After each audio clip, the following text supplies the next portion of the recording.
చేసిన నాకు ఏమి రాదు అని అందరూ తెలుసు. కొత్త వాళ్ళు చెప్తున్నా నా పేరు టీవీని చదువుకుని 2వ తరగతి. ఇందులోకి రాకముందు ప్రైవేట్ స్కూల్ ఆయమ్మని 3,000 నుంచి 8,000 రావడానికి 15 సంవత్సరాల స్కూల్ పిల్లల దగ్గర మూతులు పడిగే ఆయమ్మని. ఈ ప్లాట్ఫామ్ పాఠశాల రూపంలో వచ్చిన నాకు ఇక్కడున్న గురువు గారితో బూట్ క్యాంపులు, మీటింగ్లు, సెమినార్ నాకు ఏమి తెలియని ఇదే ఎంఎస్ఆర్ సూచన నిలబడితే ఈ రోజు నాకు ఒక నెలకి 4,55,280. ఒక్కటి గమనించండి, గురుగారు అందరికి స్టడీ అంతా ఉంది. ఆయమ్మకి ఎక్కడికైనా 4 లక్షలు వస్తాయా? అలానే ఫారెన్ పెళ్లి నిన్న అక్కడికి మన దుబాయ్ వెళ్ళినప్పుడు మేము 3 తారీఖు రోజు వస్తే అక్కడికి వెళ్తే మన మహాగురువు గారు సుబ్బయ్య శెట్టి గారు గురువు వచ్చి ఎవరెవరు వచ్చి రమ్మని పరిచయం చేసుకొని తిన్నకానికి మొదలు పెడితే మా బస్సులో నుండి దుబాయ్ ఎయిర్పోర్ట్ లో రిటైర్ వచ్చిన నాకు ఒక చిన్న పిల్లలతో పాటు తోడు చూసుకున్నారంటే దేవుడు గౌతమ్ బాల్ సార్ దగ్గరికి వెళ్ళి సుబ్బయ్య శెట్టి సార్ పరిచయం చేస్తే ఆమె పచ్చానా బీవీ ఆయమ్మని అన్నారు. నా జన్మ ధన్యమే అనిపించింది. ఒకటే నాకు అందరు చెప్తున్నా, ఇక మీటింగ్ ఇంత తోపని ఫీల్ అయ్యిందగా పోతారు. పొద్దున ఈ రోజు వచ్చిన మా ఇంటి పక్కన అన్నది ఓయమ్మ నిన్ననే ఏడుకోపోయినా అప్పుడే మీటింగ్ పోతున్నాను అనే తల్లి. ఏ మీటింగ్ తల్లి నీ ఇవ్వాలని పక్కింటారు నీకు రాలని అంటారు. అవునండి మీటింగ్ ఉంది అన్న. 5 రోజుల్లో ఇవ్వాలే పోతున్నావు అన్నది. ఆంటీ నీ జాబ్ ఏం చేస్తామన్నా?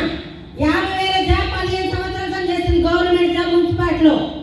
నీకేమన్నా ఒక రోజు ఇంటికాడ ఉంటే ఆవుగా జీతం అన్నా. 1 రోజులు ఇంటికాడ మా పాప పెళ్ళి ఉంటే కట్ అయింది అన్నది. నేను ఒకటే చెప్పిన, నా చెక్ ఎంత నీకు తెలుసా అన్న. ఎంత వస్తుందమ్మా? ఇక గవర్నమెంట్ జాబ్ కన్నా ఎక్కువ నీకు అన్నది. నా చెక్ ఎక్కడ నేను ఎవరు చెప్పను, ఏదో స్టేటస్ పెట్టా. నెలకి 4 లక్షలు చిల్లర తీసుకుంటున్నా. ఈరోజు చనిపోయినామన్న చెక్ ఆగమని చెప్పిన. మీ అందరికి లేడీస్కి చెప్తున్నా ఒకటే, నువ్వు బయటకు నేను గట్టిగా 3 సంవత్సరాలు నిలబడితే నా వంశం 3 తరాలు మారిపోయింది. ఈరోజు పోయిన బూట్ క్యాంప్ యాజీగుట్ట బూట్ క్యాంపులో టోటల్ ఎంత తీసుకున్నా మేడం అన్నారు? 75 లక్షలు తీసుకున్నా. ఈ రోజు వచ్చిన చెప్పు 4,23,860 రూపాయలు. 80 లక్షలు అయితే కాదా? వెస్టేజ్ ద్వారా 80 లక్షలు సంపాదించిన, 3 ప్లాట్లు సంపాదించిన. మా పిల్లలకి నాతో పాటు మంచి ప్లాట్లు అన్నా. నాకు ఒకటి ఈ సంవత్సరం డ్రీమ్ గోల్. ఈ సంవత్సరంలో ₹1,00,00,000 ఇల్లు ప్లాన్ చేస్తున్నా. ఇక్కడ నిలబడ్డ లీడర్స్ అందరూ మన మహాగురు గారు ఎంఎస్ఆర్ చేతు మీదుగా నా గృహ ప్రవేశం జరగాలని నా గోల్. అయితే కదా అవమానాలు అవన్నీ భరించే ఈడ నిలబడితేనే ఈ రోజు ఒక స్థాయిగా నిలబడ్డా. ఫ్లైట్లో ఒకటే 2 నిమిషాలు చెప్పి కట్ అవుతుంది.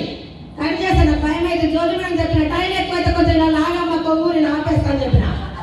ఒకప్పుడు నాకు మాట్లాడితే మాటలు రాకపోయేది, ఇప్పుడు మాత్రం మైకి సాగట్లే. నేను వెళ్ళిన ఫ్లైట్లో చిరంజీవి వాళ్ళ భార్య మేడం అది రామ్ చరణ్ వాళ్ళ మమ్మీ పక్కనే కూర్చుంది.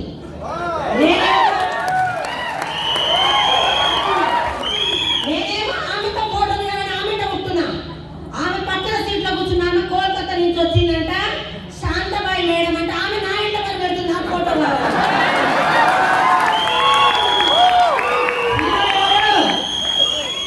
హీరో ఎవరు ఇక్కడ? బయట కంపెనీలో హీరో ఉన్న హీరో చేస్తుంది. దేవుడు Gautam Bal sir MSR association 0 ఉన్న వ్యక్తిని ఒక హీరో చేస్తుందని చెప్పి